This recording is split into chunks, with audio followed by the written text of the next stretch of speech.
하나님의 말씀은 요한복음 2장 1절에서 12절까지 말씀입니다. 요한복음 2장 1절에서 12절까지 말씀은 신약성경 143페이지입니다. 이제 제가 하나님의 말씀을 봉독하겠습니다. 요한복음 2장 1절입니다. 사흘째 되던 날 갈릴리 가나에 혼례가 있어 예수의 어머니도 거기 계시고 예수와 그 제자들도 혼례의 청함을 받았더니 포도주가 떨어진지라 예수의 어머니가 예수에게 이르되 저들에게 포도주가 없다 하니 예수께서 이르시되 여자여 나와 무슨 상관이 있나이까 내 때가 아직 이르지 아니하였나이다. 그의 어머니가 하인들에게 이르되 너희에게 무슨 말씀을 하시든지 그대로 하라 하니라. 거기에 유대인의 정결 예식을 따라 두세 통 드는 돌 항아리 6이 놓였는지라. 예수께서 그들에게 이르시되 항아리에 물을 채우라 하신즉 아기까지 채우니 이제는 떠서 연회장에게 갖다 주라 하심에 갖다 주었더니 연회장은 물로 된 포도주를 맛보고도 어디서 났는지 알지 못하되 물 떠온 하인들은 알더라. 연회장이 신랑을 불러 말하되 사람마다 먼저 좋은 포도주를 내고 취한 후에 낮은 것을 내거늘 그대는 지금까지 좋은 포도주를 두었도다 하니라. 예수께서 이 첫 표적을 갈릴리 가나에서 행하여 그의 영광을 나타내심에 제자들이 그를 믿으니라. 그 후에 예수께서 그 어머니와 형제들과 제자들과 함께 가버나움으로 내려가셨으나 거기에 여러 날 계시지는 아니하시니라. 아멘. 본문에는 예수님께서 갈릴리 가나에서 첫 번째 표적을 행하신 사건이 기록되어 있습니다. 그런데 첫 번째 표적이니까 얼마나 중요하고 또 의미가 있습니까? 그런 첫 번째 표적을 행하시면서 예수님은 하필 물로 포도주를 만드셨습니다. 어떤 사람들은 예수님이 물로 포도주를 만드신 첫 번째 이적을 행하셨으니까 기독교 신자들이 술을 마시는 것은 당연한 게 아닙니까? 라며 이 본문을 인용하곤 합니다. 저도 그런 생각이 듭니다. 첫 번째 기적인데 이왕이면 소설책으로 아주 거룩한 성경책을 만드시든지 아니면 초갓집으로 아주 웅장한 교회를 만드시든지 뭔가 거룩한 것을 만드셨으면 좋을 텐데 하필 세속적인 술을 만드셨을까? 그런 생각이 듭니다. 심지어 어떤 주석가들은 예수님이 혼인잔치집에서 포도주를 만드셨던 이유는 어쩔 수 없이 예수님이 혼인잔치집에 제자들을 너무 많이 데리고 갔고 제자들이 포도주를 너무 많이 먹어버리는 바람에 포도주가 떨어져서 그래서 예수님이 책임을 져야 했기 때문에 그래서 물로 포도주를 만드셨다 이런 주장을 하기도 하고 또 천주교에서는 예수님의 모친 마리아를 높이기 위해서 이 혼인집이 마리아와 인척관계였던 것 같습니다. 그래서 예수님은 사실 포도주를 만들고 싶지 않았지만 예수님의 모친 마리아가 하도 요청하셨기 때문에 그래서 거절할 수가 없어서 그래서 예수님께서 물로 포도주를 만드신 거다. 이제 그러면서 이와 같이 예수님께 직접 말씀드리면 잘 안 들어주셔도 성모 마리아를 통해서 기도하면 예수님이 잘 응답해 주신다. 이런 주장을 하기도 합니다. 어쨌든 물로 포도주를 만드신 이 사건이 예수님이 처음으로 행하신 표적인데 왜 하필이면 포도주를 만드셨을까라는 의문이 드는 것이 사실입니다. 여러분, 요한복음이라고 하는 성경의 기록 목적을 요한복음서를 보면 예수님을 믿도록 하기 위해서다라고 그렇게 명확하게 기록하고 있습니다. 자, 그렇다면 요한복음에 기록된 이 첫 번째 표적은 예수님께서 어떤 의도를 가지고 행하셨을까요? 그리고 요한복음서에서는 왜 이 첫 번째 이적을 성경에 기록했을까요? 성경을 읽는 독자인 우리로 하여금 무엇을 믿으라는 것입니까? 예수님에 대해서 무엇을 믿으라고 이 사건을 성경에 기록하셨을까요? 이 첫 번째 표적의 의도는 과연 무엇일까요? 여러분, 요한복음은 마태, 마가, 누가복음이 기록되고 난 후 30년 이상의 시간이 경과되고 난 후에 사도 요한에 의해서 기록이 되었습니다. 요한복음을 기록할 때만 해도 사도 요한을 제외한 나머지 모든 예수님의 제자들은 이미 순교한 뒤였습니다. 직접 예수님의 공생애를 목격하고 예수님의 말씀을 직접 들었던 사람들은 다 천국으로 갔고, 유일하게 남은 사람이 바로 이 요한복음서를 기록한 사도 요한입니다. 그래서 사도 요한은 이제 자신이 하늘나라로 가기 전에 하나님의 사명을 받아서 요한복음서를 기록하면서 마태, 마가, 누가복음서와는 좀 다르게, 그래서 굉장히 의도를 가지고 기획을 해서 또 주제별로 그렇게 요한복음을 기록했습니다. 그냥 연대별로 일어난 사건이 툭툭툭툭 사건 중심으로 기록된 것이 아니고요, 주제를 따라서 아주 논리정연하게 요한복음이 흘러갑니다. 여러분, 앞서 살펴본 것처럼 요한복음 1장 1절은요 어떤 의도가 있는지 보세요. 태초에 말씀이 계시니라, 이 말씀이 하나님과 함께 계셨으니 이 말씀은 곧 하나님이시니라. 여러분, 지금 이 요한복음서를 기록하면서 사도 요한이 어떤 의도를 가지고 지금 요한복음 1장을 시작할까요? 여러분, 이 구절은 어떤 느낌이 드십니까? 마치 성경 어느 부분과 참 닮았다라는 생각이 들지 않습니까? 요한복음 1장 5절에는 빛이 어두움에 비치되 어두움이 깨닫지 못하더라. 그리고 9절에는 참빛 곧 세상에 와서 각 사람에게 비추는 빛이 있었나니. 여러분, 우리가 봤던 창세기 1장에 나오는 하나님이 천지를 창조하신 내용과 유사한 표현들이 계속해서 반복해서 나오고 있다는 걸 여러분 느끼실 수 있지 않습니까? 그러면서 다 말씀대로 되고 나니 주님이 보시기에 좋았더라 라고 말씀하시는 것처럼 1장 12절에는 영접하는 자 곧 그 이름을 믿는 자들에게는 하나님의 자녀가 되는 권세를 주셨으니 그 빛이 비치는 자들마다 하나님의 자녀가 되었더라. 하나님의 자녀가 되었더라. 이렇게 하면서, 그러면서 정말 자연스럽게 이 천지 창조에 관련된 창세기의 기록 내용과 유사한 구조로 요한복음이 흘러가는 것입니다.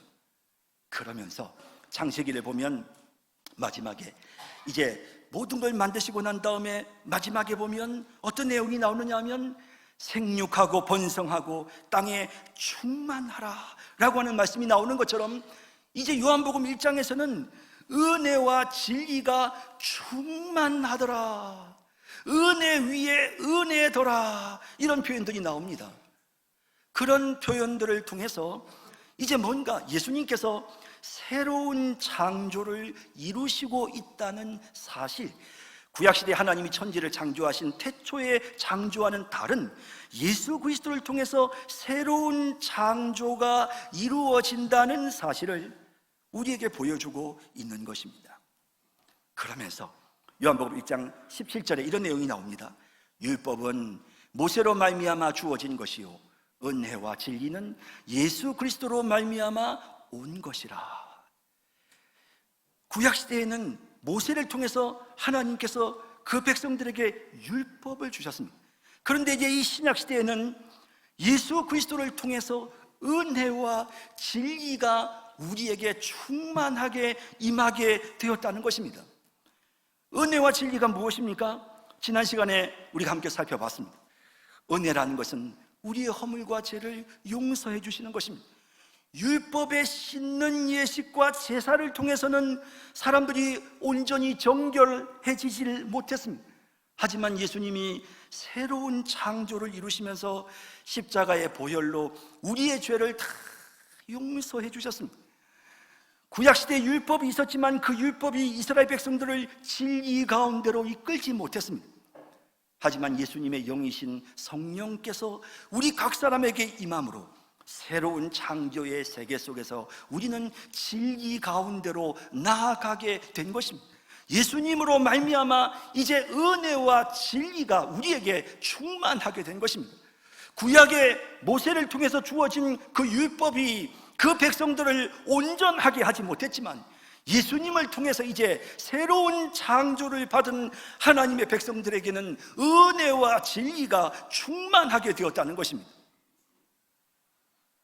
특히 이 요한복음이 창세기 1장에 나오는 내용을 따라서 구조적으로 흘러가고 있다는 것을 보여주는 또 다른 증거는 무엇이냐면 날들에 대한 언급이 나타납니다. 처음 세례 요한이요, 유대인들을 바라보면서 내 뒤에 오실 이가 계신다. 그분은 성령으로 세례를 주시는 분이다.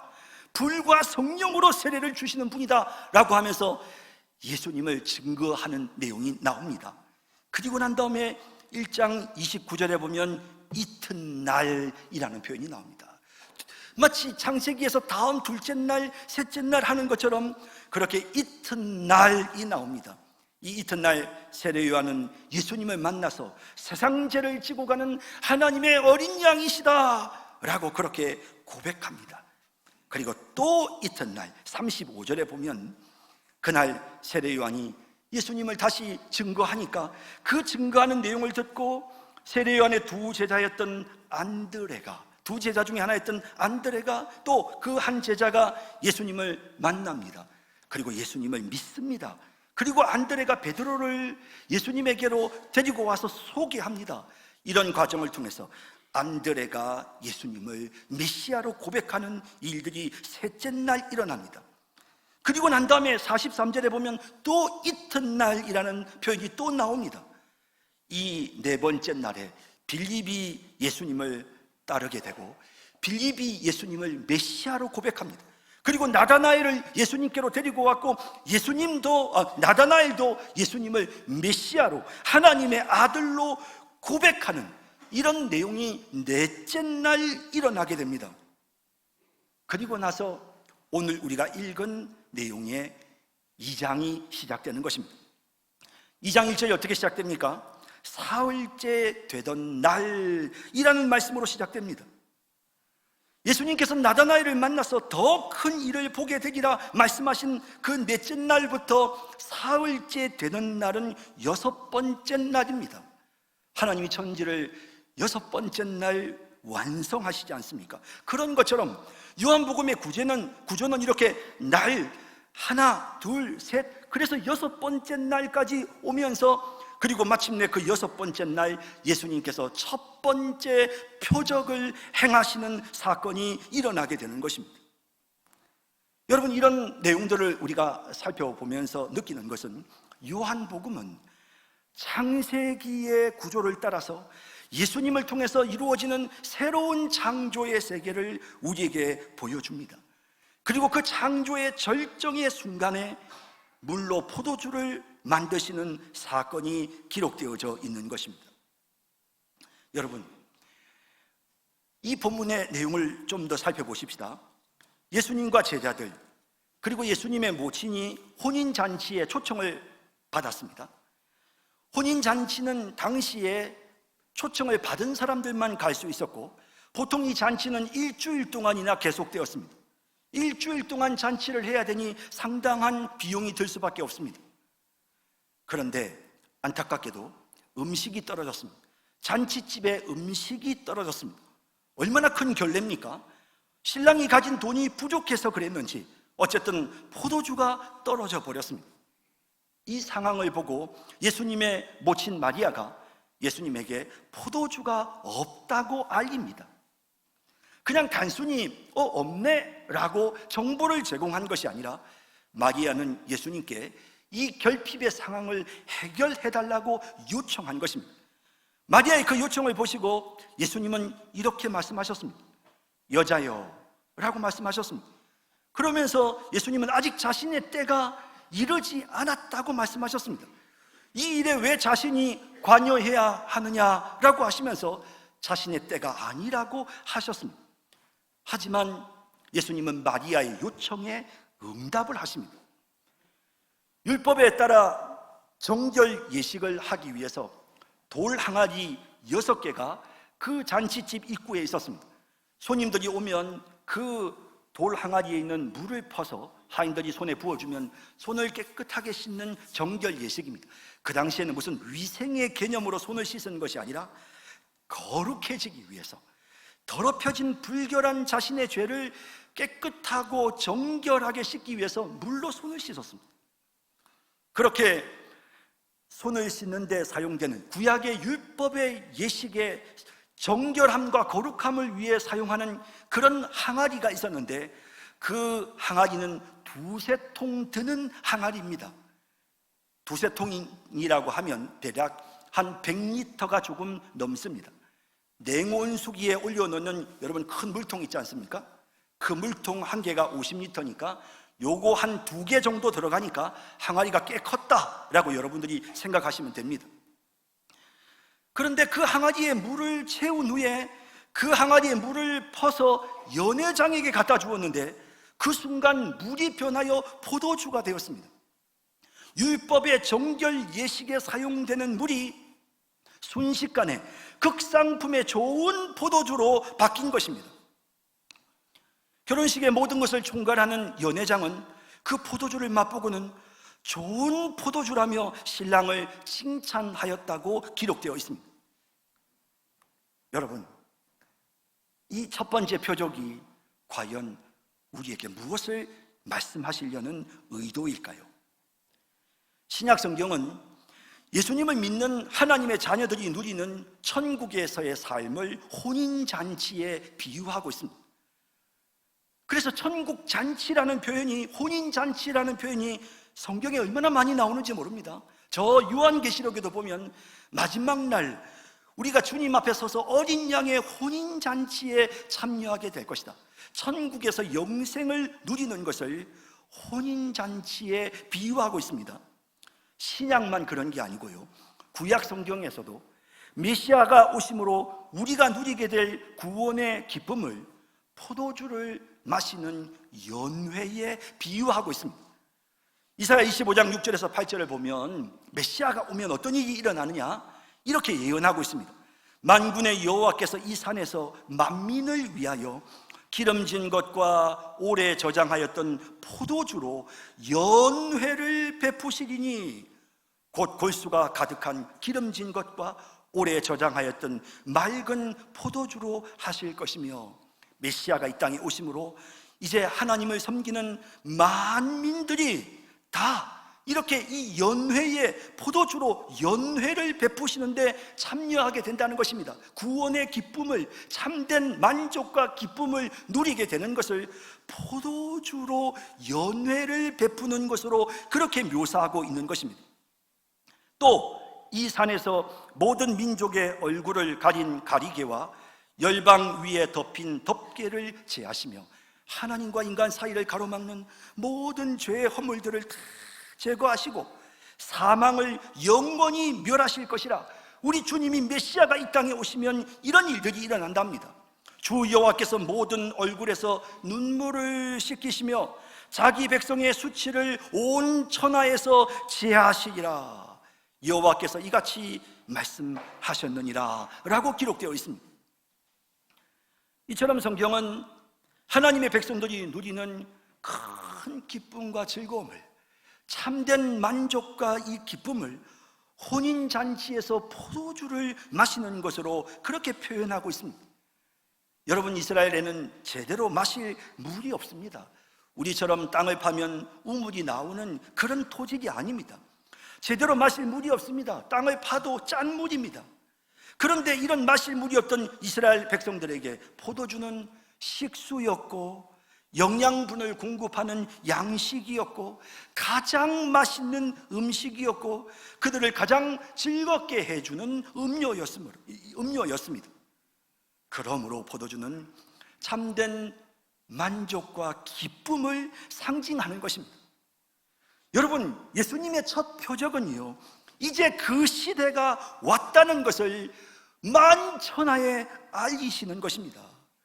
이제 예수님께서 이 땅에 새로운 창조를 하시게 되고 구약에 예언된 대로 포도주로 연회를 베푸시는 능력의 주님이시라는 사실을 분명히 보여주고 계시는 것입니다.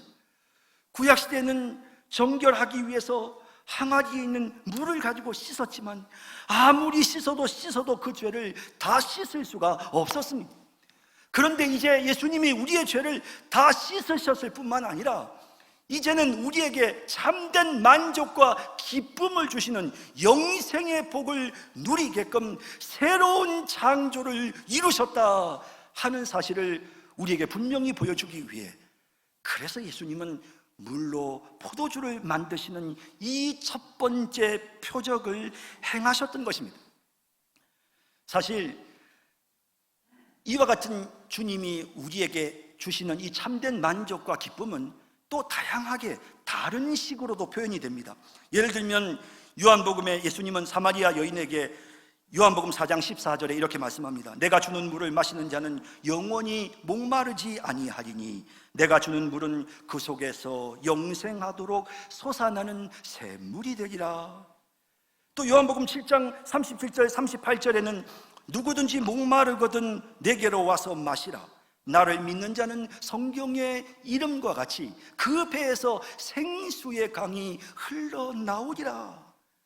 이런 표현들은 바로 예수님께서 물로 포도주를 만드신 사건처럼 우리 주님을 믿을 때에 우리의 삶 속에 참된 만족과 기쁨이 넘치게 된다는 사실을 우리에게 상징적으로 표현하고 있는 것입니다. 이제 예수님이 새로운 세상을 시작하셨습니다. 누구든지 예수님을 믿기만 하면, 그러면 물이 변하여 포도주 되는 것처럼 구약의 정결 예식의 물이 아니라 이제는 우리 주님께서 우리에게 주시는 마실 수 있는 풍성한 생명수 포도주를, 우리가 마실 수 있는 이 하늘나라의 영생의 축복을 우리에게, 믿는 자들에게 주시는 자비로우신 주님이신 것입니다. 이 사실을 분명히 보여주기 위해 예수님께서 물로 포도주를 만드시는 이 놀라운 표적을 행하셨던 것입니다. 저는 이 본문에서 무엇보다도 이 축복을 누리게 되는 데 있어서 중요한 역할을 하고 있는 마리아의 믿음에 대해 주목하게 됩니다. 여러분, 요한복음서는 앞서 말씀드린 것처럼 믿도록 하기 위해서 기록된 성경입니다. 그러므로 믿음이란 표현들이 너무나도 많이 나오는데요, 오늘 본문에는 마리아의 믿음이 등장하고 있습니다. 여러분, 이 마리아가 예수님께 믿음으로 간구했을 때 그때 예수님께서 물이 변하여 포도주가 되는 놀라운 복을 누리게 하셨습니다. 그런데 어떤 사람들은 마리아가 예수님의 어머니였기 때문에 그래서 예수님께서 마지못해 그 요청을 수락하셨다고 해석하려고 합니다. 아닙니다. 여러분, 예수님은 이 부분을 분명하게 하기 위해서 마리아를 향해서 여자여 라고 말씀하셨습니다. 지금 이 시점에서는 엄마와 아들의 관계가 아니라 이 시점에서는 메시아, 구주와 하나님의 자녀의 관계일 뿐입니다. 그리고 예수님은 그 마리아의 믿음을 보시고 그리고 그 믿음에 응답하셨던 것입니다. 그래서 예수님께서 물이 변하여 포도주가 되도록 하셨던 것입니다. 저는 계속해서 성경이 믿는 자에게 하나님의 놀라운 은혜가 임하는, 그래서 믿는 사람이 영생을 받게 되고 믿는 사람에게 물이 변하여 포도주가 되는 이와 같은 사실을 성경이 강조한다는 것에 대해서 여러분들이 좀 주목하시기를 바랍니다. 누가 그렇게 했느냐가 중요한 게 아니고 믿음이 중요한 것입니다. 자, 그래서 여러분, 저는 이제 이 본문을 여러분들에게 이렇게 한번 적용해 보려고 합니다. 자, 우리가 오늘 이 본문을 통해서 물로 포도주를 만드신 이 사건은 예수님께서 우리에게 참된 만족, 믿는 자에게 참된 만족과 기쁨을 주시는 그 구원의 은혜를 우리에게 보여주시기 위해서 행하신 표적이었다는 것을 이제 알았습니다. 자, 그렇다면 이제 우리의 삶 속에 날마다 이 참된 만족과 기쁨을 누리기 위해서 물이 변하여 포도주 된 것처럼 이 놀라운 주님께서 우리를 위하여 준비하신 이 잔치에 날마다 우리가 참여하기 위해서 우리에게 필요한 믿음이란 과연 무엇인가? 그것을 좀 여러분들에게 마지막으로 적용하면서 말씀드리고 싶습니다. 세 가지를 말씀드리겠는데요, 첫 번째는 이 참된 만족과 기쁨을 누리기 위해서 우리가 가져야 될 첫 번째 믿음은 결핍되었을 때 기도하는 믿음입니다. 마리아는 예수님을 믿었고, 그래서 3절을 보면 포도주가 떨어진지라 예수의 어머니가 예수에게 이르되 저들에게 포도주가 없다 하니 라고 그렇게 기록하고 있습니다. 잔치집에 일이 터졌습니다. 손님들을 접대할 포도주가 떨어졌습니다. 손님들에게 큰 결례를 범하게 생겼습니다. 마리아는 그때 주님을 믿는 증거를 보이고 있습니다. 그 증거가 무엇입니까? 예수님께 말씀드리는 것입니다. 결핍되었다는 사실을 예수님께 말씀드리는 것입니다. 여러분, 우리가 주님을 믿는다는 증거가 무엇입니까? 여러분들이 무언가 결핍되었을 때 주님께 말씀드리는 것입니다. 우왕좌왕하고 힘들어하지 않고 주님께 말씀드리는 것입니다. 내 인생에 만족이 없을 때, 내 인생에 행복이 사라졌을 때, 감사도 기쁨도 잃어버렸을 때, 사랑도 사라졌을 때, 교회 와서 예배를 드리지만 은혜가 내 마음속에 임하지 않을 때, 여러분, 이와 같은 결핍의 순간에 우리가 해야 될 일이 있습니다. 그것은 바로 다름 아니라 기도하는 것입니다. 예수님, 우리 가정에 포도주가 떨어졌습니다. 예수님, 우리 가정의 행복이 사라졌습니다. 예수님, 내 마음의 뜨거움이 식어버렸습니다. 예수님, 우리 부부가 서로 사랑해야 되는데 사랑이 식었습니다. 여러분, 무언가 결핍될 때 기도하는 믿음이 필요합니다. 그래야 주님이 우리를 위해 주시는 참된 만족과 기쁨을 누리게 되는 것입니다. 물이 변하여 포도주가 되는 역사가 일어나게 되는 것입니다. 결핍되었을 때 기도하는 믿음을 소유하는 우리 모두가 되기를 바랍니다. 두 번째는 불가능해 보여도 말씀에 순종하는 믿음입니다. 마리아는 하인들을 향해 무엇이든지 따르라 라고 그렇게 말합니다. 본문 5절에 보면 그의 어머니가 하인들에게 이르되 너희에게 무슨 말씀을 하시든지 그대로 하라 하니라 라고 되어 있습니다. 여러분, 마리아는 예수님을 단지 자신의 아들이 아니라 인류를 구원하실 능력의 주님으로 이미 믿고 있었던 것입니다. 그래서 하인들에게 말씀하신 대로 순종하도록 요청하였던 것입니다. 하인들은 예수님이 말씀하신 그대로 순종합니다. 7절 8절에 예수께서 그들에게 이르시되 항아리에 물을 채우라 하신즉 아기까지 채우니 이제는 떠서 연회장에게 갖다 주라 하심에 갖다 주었더니 말씀대로 순종했더니 물이 변하여 포도주가 된 것입니다. 물고기 잡는 일에 전문가였던 베드로였지만 예수님께서 그물을 깊은 곳에 던지라고 할 때 그 말씀이 허탄하게 느껴질 수도 있었지만 그는 말씀에 의지하여 순종하여 그물을 던졌고 그때 그물이 터질 정도로 많은 물고기를 잡았던 것입니다. 불가능해 보여도 말씀에 순종하는 것이 바로 믿음입니다. 노아는 하나님을 믿었기 때문에 아무리 날씨가 맑아도 비가 오리라 하신 말씀에 의지해서 방주를 만들었습니다. 아브라함은 하나님이 자기 아들 이삭을 다시 살리실 것을 분명히 믿었기 때문에 자기 아들을 번제로 드릴 결심을 하게 되었던 것입니다. 참된 믿음은 순종하는 것으로 나타나야 하는 것입니다. 무엇을 먹을까? 무엇을 마실까? 여러분, 우리가 믿음이 있으면, 하나님께서 나와 함께 하신다는 믿음이 있으면 우리는 염려하지 않게 되는 것입니다. 소중한 가족이 세상을 떠났지만 천국을 믿는 믿음이 있는 사람은 그런 상황에서도 절망하지 않고 오히려 하나님 앞에 감사하게 되는 것입니다.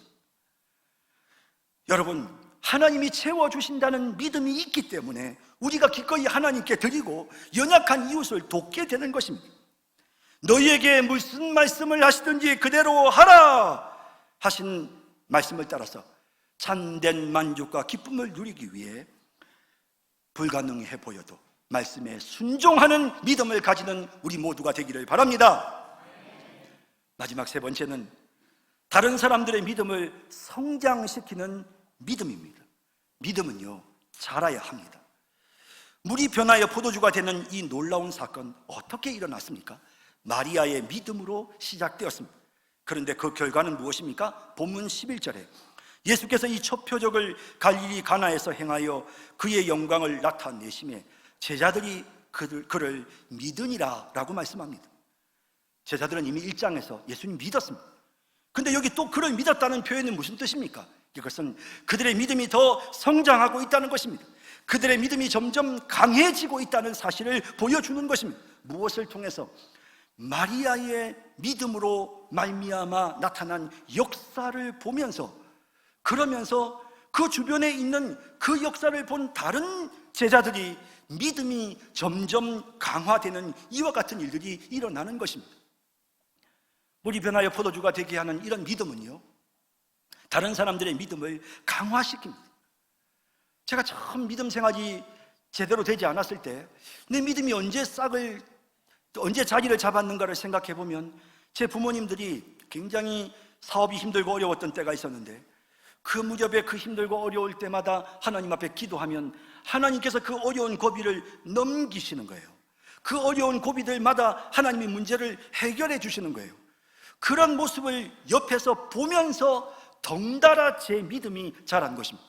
분명히 우리 부모님의 믿음이었지만 그 믿음으로 말미암아 역사가 나타나니까 그것을 곁에서 지켜보는 자녀들의 믿음도 같이 성장하고 자라는 것입니다. 여러분, 이제 우리의 믿음이 다른 사람들의 믿음을 끌어올리는 믿음이 되어야 되겠습니다.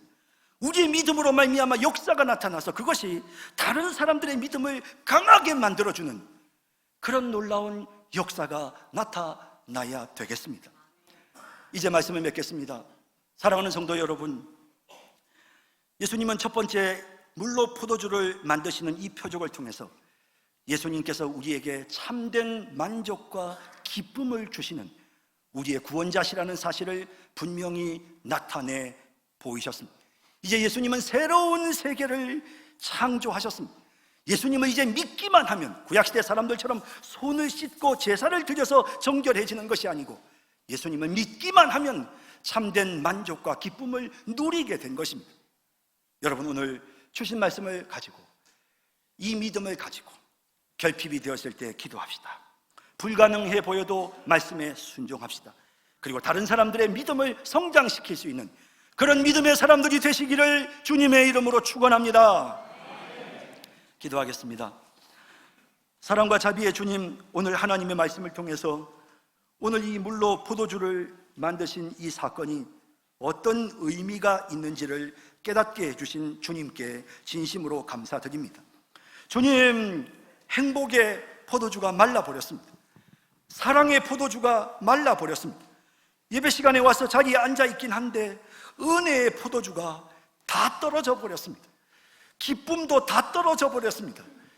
정말 적극적으로 무언가 하려고 하는 의욕도 다 떨어져 버렸습니다.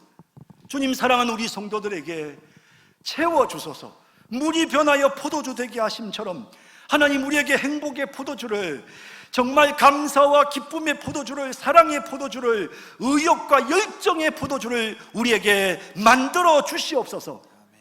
주님, 간절히 기도합니다. 믿음으로 순종하기를 원합니다. 믿고 우리 주님께서 우리와 함께 하시고 나를 도우신다는 믿음을 가지고 행하는 우리가 되게 해주시고, 우리의 그 믿음의 역사가 다른 사람들의 믿음을 성장시킬 수 있는, 내 믿음을 보고 내 자녀들이 믿음이 성장되는 놀라운 역사가 일어나게 하여 주옵소서. 예수님의 이름으로 기도드립니다. 아멘. 아멘.